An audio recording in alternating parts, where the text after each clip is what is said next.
So once again, welcome back to this lunch talks. This is the fourth session we are having, and for today we are having María Figols, that would be the speaker, and Lorenzo Olivieri, colleague at TPN, that will be the moderator.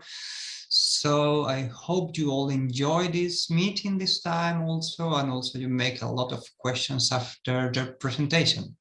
So thank you very much, Maria, for being here. And thank you very much, Lorenzo, for being here also. So the floor is yours, Lorenzo.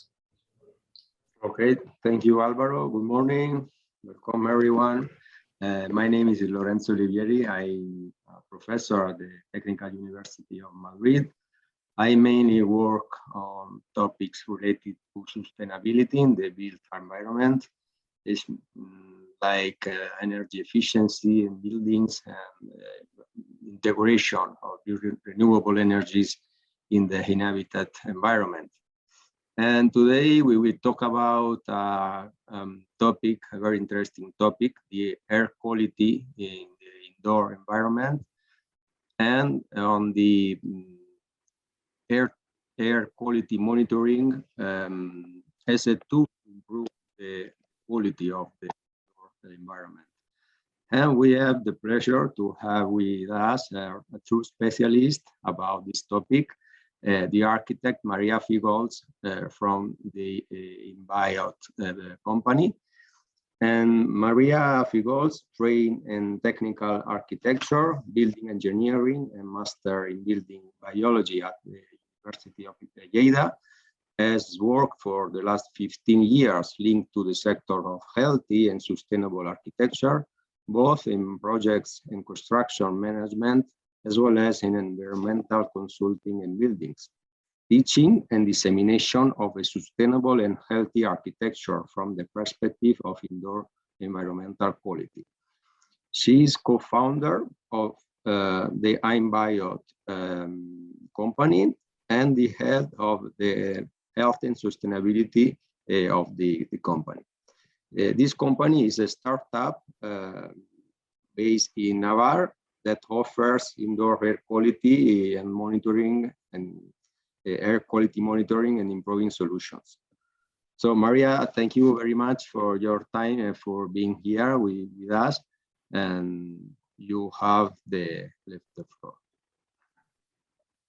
Okay, thank you very much. Let me share the screen. Please, can you confirm you're seeing my presentation?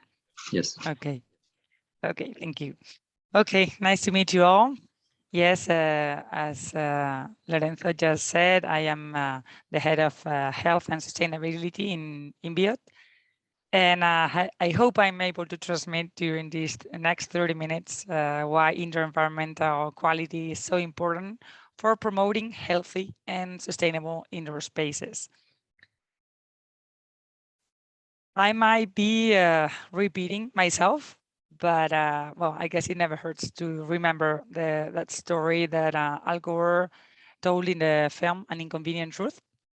And it says that we all know that if a frog jumps into a container of boiling water, it automatically jumps out, alerted to danger.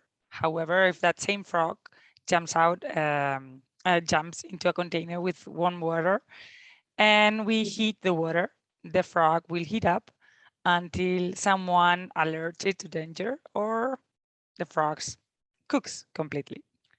So we live in indoor environments that are more or less work as a slow cooker, and we are the frog.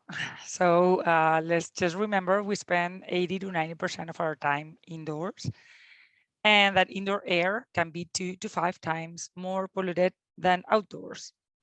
So welcome indoor generation. In the other hand, I mean, the definition of well-being and global health is more or less, or at least I like to see it as a great iceberg, where perhaps at the top, some of us can see CO2, others building pathologies that led to dampness or fungi, others thermal comfort, noise, light, or whatever, or mental health illness that is not even directed linked to built environments. So let's just don't lose perspective, don't lose the sight of perspective. And of course, let's remember the frog during the whole time of this presentation. As we must not forget this perspective, the government of Spain, together with the Ministry of Health and the Ministry of Ecological Transition, recently approved a strategic plan for health and environment for 2022 to 26. It's a roadmap for coming years in the main transversal axis, which means equity, gender approach, and transparency. And it works in different areas related to climate risk, extreme temperatures, air quality, water quality, chemical products, industrial pollution, radioactivity, electromagnetic fields, noise, and of course, indoor environmental quality, indoor air quality. And as far as indoor environmental quality is concerned in this plan, we can find the prevention and the health protection to reduce the risk from exposure to radon, for example, the management, organization, and the coordination to establish a regulatory framework. Also, the risk information to improve the training of professional on the effects of indoor environmental quality, what we are doing right now, and also research and also evaluation.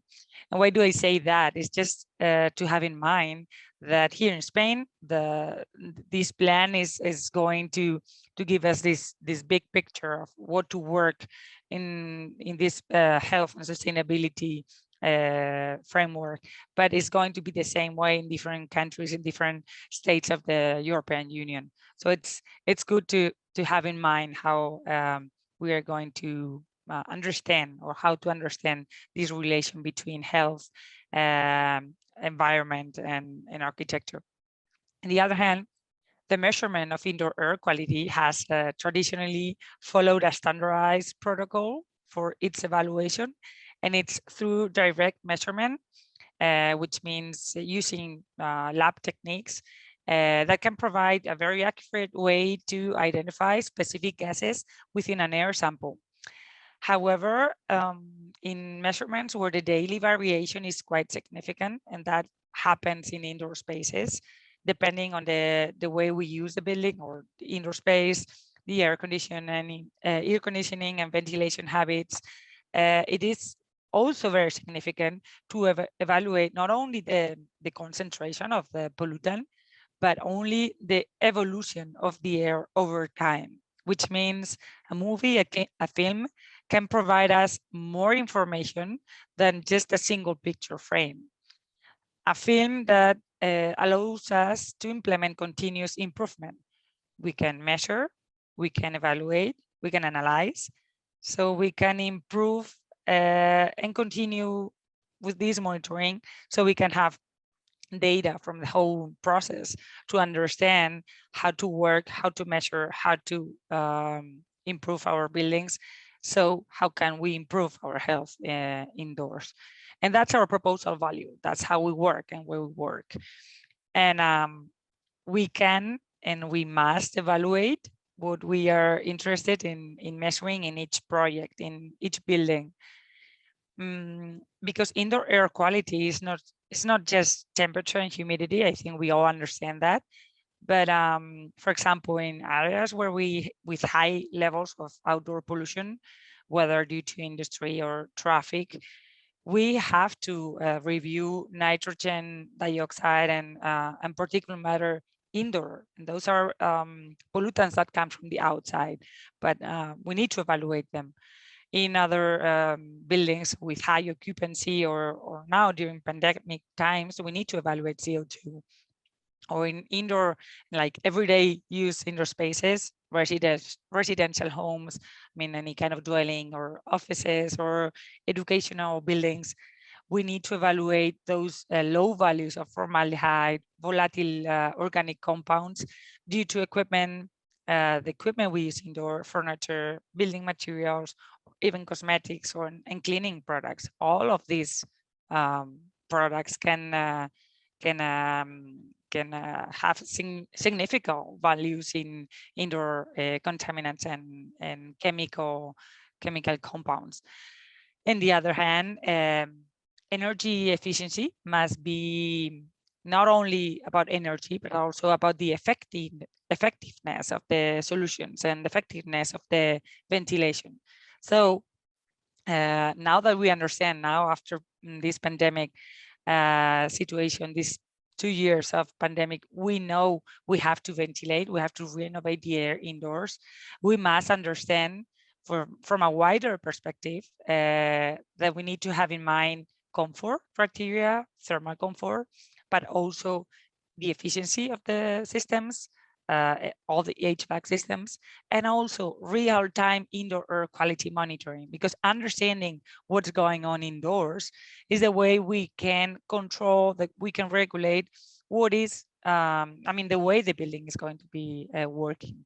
So evaluating, as I said before, we can evaluate, we can measure, we can analyze, so we can improve. And that is going to be like a big cycle and a continuous cycle for promoting indoor and healthier indoor spaces. And here the technology we use is important. Continuous monitoring devices must meet very specific requirements in terms of sensor type, measurement range, resolution, and accuracy. For example, it is important that CO2 sensor is an NDIR sensor with readings of plus or minus 50 ppms. Or we know the limitation and characteristics, the way the MOX sensors for rock measurement, those sensors work. It's like the electronic part, but we know how they work, which is by heating a very thin film of metal oxide particles. And when this is heated, the surface absorbs gases. That means it's changing the electrical resistance of the metal oxide layer. So there are different technology sensors, and there are limitations, or there are places where it's useful to use these sensors. For example, with this MOX technology, it is not possible to detect specific gases or compounds. But in the other hand, the formaldehyde sensor, which is an electrochemical sensor, sorry, it is very interesting because it presents very consistent results over time. Repeatability and the precision and the accuracy of the measurement within the ranges of the sensor, it's quite significant and really gives an interesting approach of the levels of formaldehyde indoors. However, this kind of technology is less sensitive for detection at very low ranges and can be somehow susceptible to changes in humidity and cross-react with other gases. So we need to know what we're asking for these devices, what is the technology, and that is going to give us results, the way we're going to read those results, and that we're going to implement improvement measurements. So what to expect from indoor air quality monitoring. And this is a tool, indoor air quality monitoring.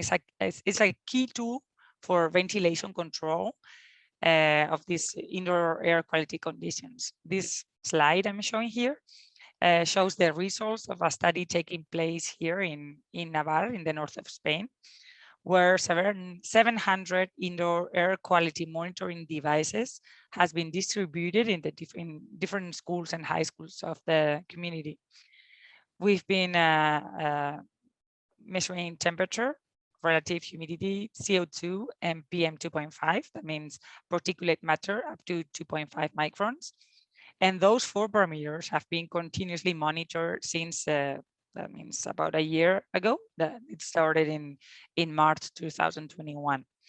And here we can see a picture of a few months, and this picture is based on knowing the evolution of the parameters. I mean, it gives us results on the evolution of these parameters we are measuring. And thanks to this picture, thanks to this, to analyzing this information, it was possible by that time to evaluate the effectiveness of the ventilation protocol that had been carried out in this in these educational centers. I mean, due to COVID, there was a very strict protocol set by the different administrations, and here we could adjust the protocol, validate and adjust the protocol, so we could promote a better way of a more efficient and more effective way of using spaces. Here we could evaluate the percentage of the occupancy time in thermal comfort levels, or also the efficiency of the ventilation itself, but by only knowing the concentration of CO2 and the thermal comfort. So by going through the different parameters, we can understand how the building is working. We can understand whether in this specific situation, like during this past year of school classes, that we can promote a healthier space, but still understanding thermal comfort is important. I mean, CO2 had to come with thermal comfort. In other words, here we can see more graphically the percentage of the occupancy time with CO2 levels under 900 ppm with different natural ventilation protocols. For example, there was this minimal ventilation protocol where windows were only open during long break in the middle of the morning. There was our second medium ventilation protocol where there were promptly opening windows between classes and higher rate of natural ventilation during the break. And in addition, the classroom door was open to the corridor during classes. Then we had a medium plus ventilation protocol, and adding to this medium ventilation, 1 or 2 windows were also open during classes, depending on the configuration of the school. So we can appreciate here the impact of measuring CO2.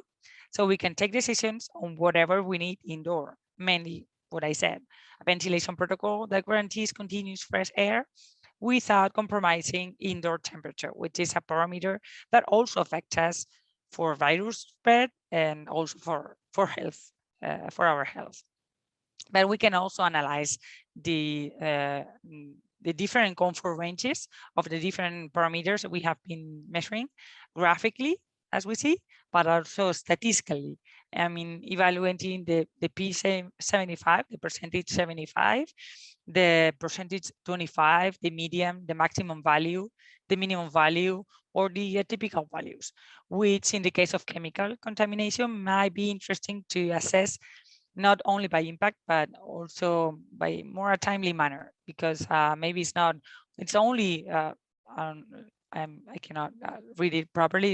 It could be only at 20% of the time that those formaldehyde levels are high, but there are too many situations along the day where, well, we have the kind of contamination or pollution. So it's good to have it in mind. We can also complete the monitoring information also with lab tests, either because we need more accuracy in the detection of a specific gas, or because we need to go one step further in the accuracy of this measurement. The technology used in the evaluation of VOC or formaldehyde, as I said, has its limitation for measuring the specific gas. And maybe after continuous high values of monitoring, or maybe there's a background values aspect, or I don't know, regulatory requirement. Maybe there's a specific lab test we must take. So indoor air quality monitoring is always a complementary strategy to lab test evaluation. It's a first step indeed, and a very useful tool to assess the environmental improvement of those implemented corrective measures or improvement measures that we talked about before. Because absolute value accuracy is going to be given by the lab test, and that's the only way. However, the evolution during time, the response to ventilation, filtration, or any other kind of purification strategy is going to be given by the results a monitoring system is showing. So that's why it's important to have this information, and that's why also different private certifications or voluntary evaluations such as RESET, WELL, DG, NB, AGF, and other different kinds of evaluation systems which are not mandatory, but they have in mind indoor air quality monitoring as a tool for improving your qualification in this kind of certification, and also as a key parameter for the impact on our health. So we can just understand it is a tool for data, but we can also rely on monitoring to comply and justify the requirements these different certifications are asking. On the other hand, thanks to the amount of measurements and the amount of data that we can have at more or less low cost, we can begin to apply machine learning techniques in the prediction of indoor air quality, which is also something very interesting nowadays.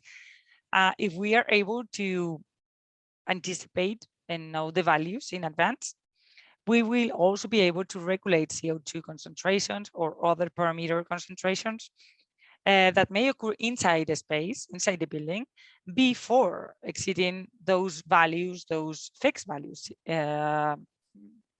regulatory values or health or comfort limits. Whatever limit you set, you can act before that happens.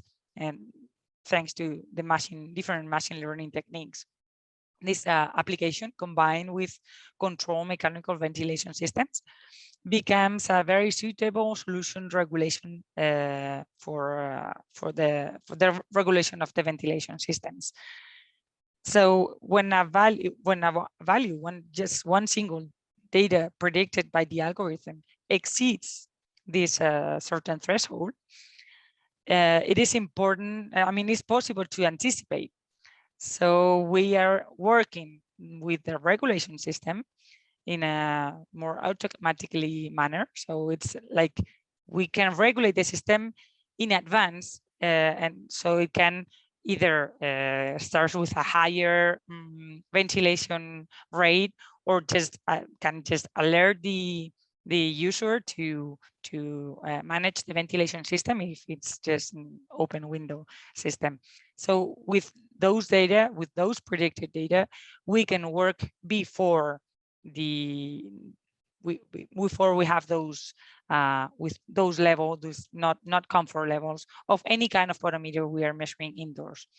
So and of course, once the potential hazard has also already been mitigated by ventilation or by purification, the learning model, the machine model can continue to make predictions, having in mind the way we're ventilating, having in mind when we're having those peaks of whatever, CO2 or any other kind of pollutant. So there's a big potential here, a big potential study and also applied field for now and for the future. I mean, these machine learning techniques are starting to being applied in indoor air quality, which are already been applied for the past 15 years in outdoor air quality. So it's time now to understand how these pollutants work indoors, how the off-gassing is working, so we can apply the measures to evaluate and to mitigate those levels for promoting healthier spaces. And another value in which a lot of work is being done is indeed that it is important to measure as to also allow the visualization of the data in order to analyze the information for a better indoor air quality management. This is again what we talked before. It's about continuous improvement, measuring, evaluating, and again, continuous monitoring with improvements that have been implemented. And again, allow the visualization of this information in a very transparent way for the users of the spaces through public screens, through QR codes, or through personalized alerts. So it helps building managers, users, clients to understand what indoor environmental quality means by understanding the data, by transferring the data into information which is useful for everybody to understand. And just to summarize, just a little bit of conclusions, continuous monitoring is a complementary tool, a preliminary diagnosis, more or less a first step with extensive information on the behavior of a space over time. Measurement of chemical parameters in the air, it is important to know which compound you want to analyze in order to choose the appropriate method and the appropriate technology. We need to a very professional vision to understand the behavior of the building. Is going to be important, not only the data per se, the data, the information, and the way the building work and manage, so we can have the whole cycle of management in mind. And then this next step that I just talked about, which is already is quite current today, which is to understand the different parameters that appear in an indoor environment, which has to be with comfort, ventilation, chemical, pollutants, other environment conditions. And so we can be able to regulate the systems to improve this environment, improve the conditions in real time. So energy efficiency and effectiveness is in guaranteeing and promoting healthy indoor spaces. So, and just to close this session, and before the questions, I just resort to the words of Lord Kelvin, who says, what is not defined cannot be measured. What is not measured cannot be improved. And what is not improved is always degraded. So thank you very much. I hope it's been helpful for you, and I hope indoor air quality, indoor environmental quality is just a key tool for you to understand how we build, how we live and work indoors. So thank you very much.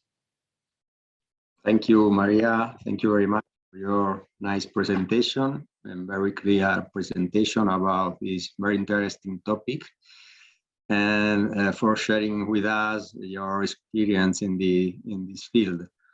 So if you have any question, as we have done in the other session, you can share the question with us using the chat, or if you prefer, you can turn on your camera, your microphone, and directly ask the question to Maria, or to questions or commentaries, simply reflections about this topic.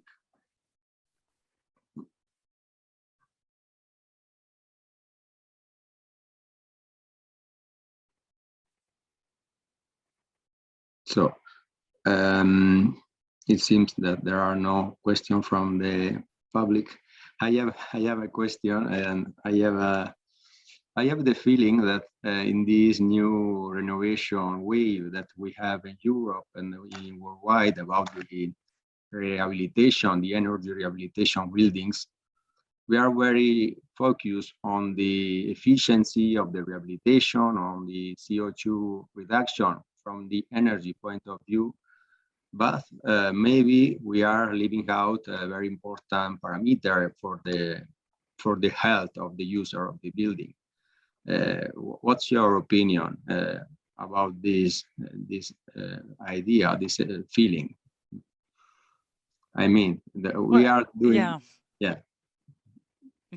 Are we taking into account the importance of the air, the air quality in our buildings, where we live, where we stay 15% of our time?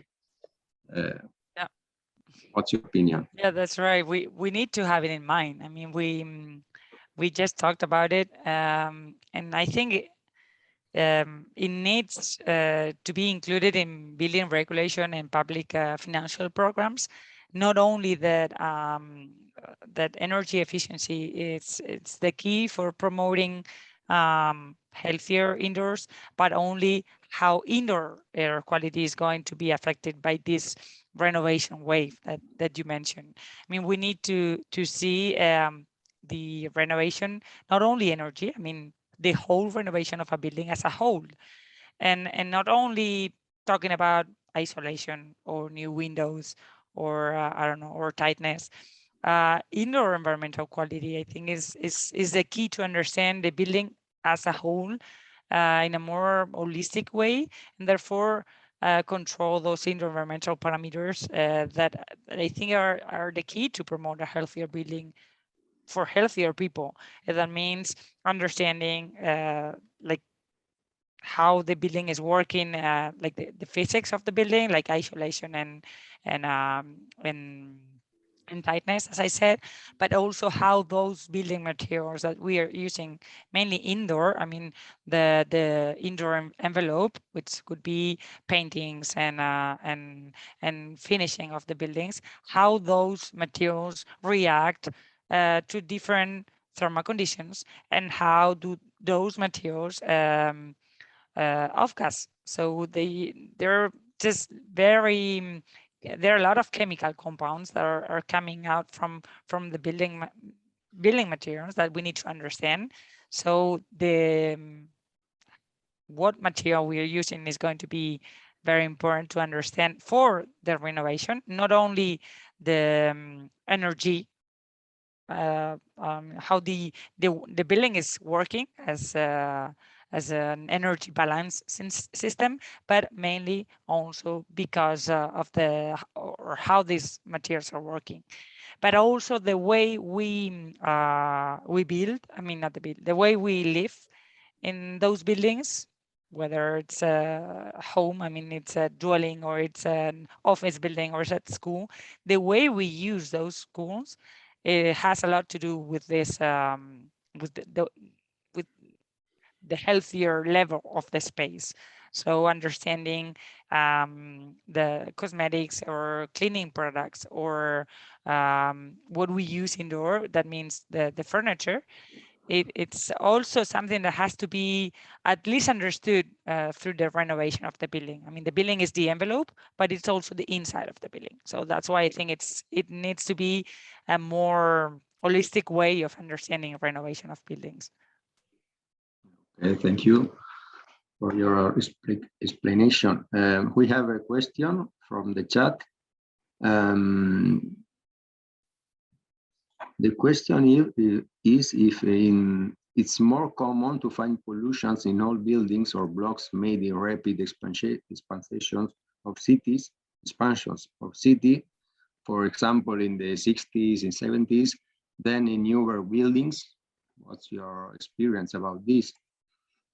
Well, usually in old buildings are not tight at all. There's no tightness work in those buildings, so there's a lot of air coming from the outside. It's not controlled, so that means we have not good thermal conditions in those buildings, but there's not so many pollutants indoors. Because there's a lot more not controlled renovation, because due to this way of due to this untightness, and also the materials that we use in old buildings. I mean, I'm talking like from, I don't know, the beginning of the 20th cycle. Those materials that we were using were not plastic materials. There had no added materials. They were just like either wood or I don't know, or lime, but there's not anything else that has any other possible pollutant coming to indoor. And then in the 60s, 70s, I mean, they were developing the technology in building materials has been evolved from them. And today, what we can find, it's a more tight way, more tightness buildings. So that's good for thermal comfort. That's good also for energy savings. But that means we need to really understand that we have to ventilate, that we have to renovate the air, because the more tight the building is, the less air exchange we have just by itself.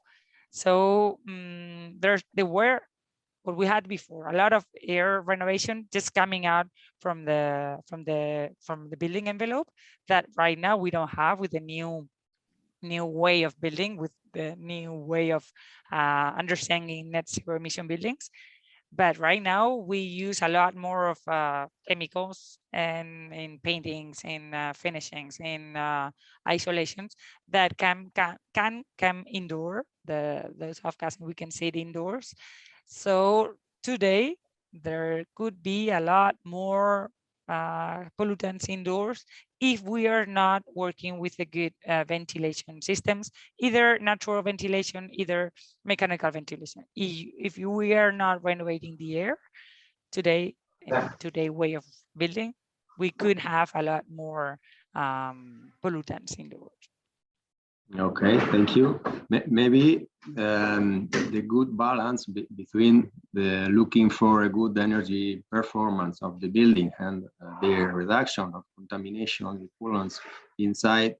Maybe I suppose the mechanical ventilation with a proper air mass renovation for the building.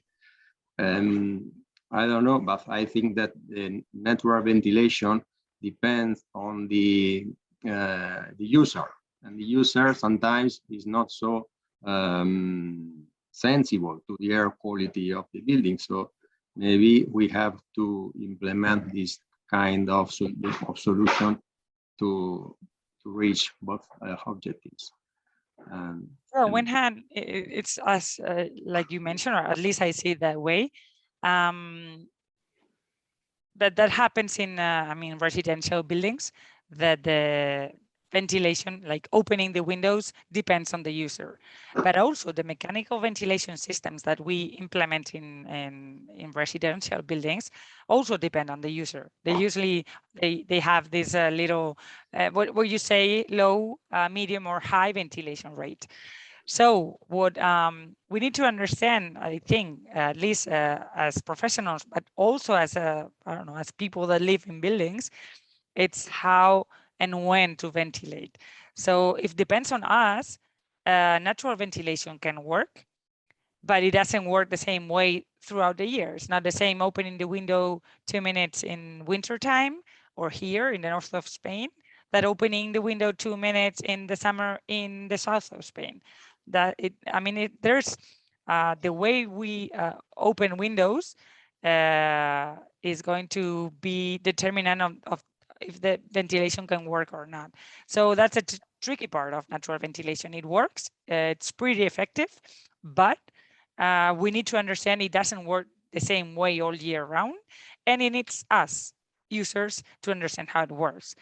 And with the ventilation, like mechanical ventilation, it can be set more automatic when it detects levels of CO2 above 900 ppm or 1000 ppm or whatever you have set, that then the ventilation system can start working, or at least get a higher rate of ventilation. So we need to not only implement mechanical ventilation systems, but control the way we ventilate, either mechanical, either natural ventilation.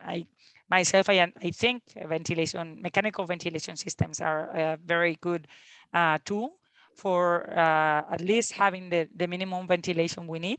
But the same, we need to understand when and how to ventilate, or at least have some kind of information of how the air is behaving at that time, so we can regulate the ventilation. So that's why control by demand ventilation systems are a very good solution. Thank you. And I'm very interested on the topic of machine learning for ventilation, because I know that these techniques are being used in different fields. For instance, to predict the solar energy availability in somewhere. Are already being used these techniques to control ventilation, to predict the pollution concentration, and so to control the ventilation, or is a research topic? It's on the way. I mean, it's a research topic, and there you can find different scientific articles where it said the implementation. I mean, where there had been some kind of algorithm used for controlling ventilation. My experience is just in the research part. We are working in our company on understanding different techniques of machine learning, but we have not implemented that yet. We want that, and we think it's going to be very useful tool to control and regulate. But so far, what we have seen is there's a lot of experience in outdoor air and different machine learning in outdoors also, but not so many for indoor air quality. And the way it behaves, it's not exactly the same. Because the source of the pollutant doesn't work the same indoors than outdoors. So still a lot of work to do, at least from our side. Thank you for this point of view and this experience about this topic, your experience. So I think we are coming to the time to close the session. So I don't know if there are any questions from the public, or if not, we can close here, and we will see next week for the next session of the lunch talks promoted by the EELISA Discovery community. Thank you very much for your assistance. See you soon. Goodbye. Thank you very much. Bye-bye.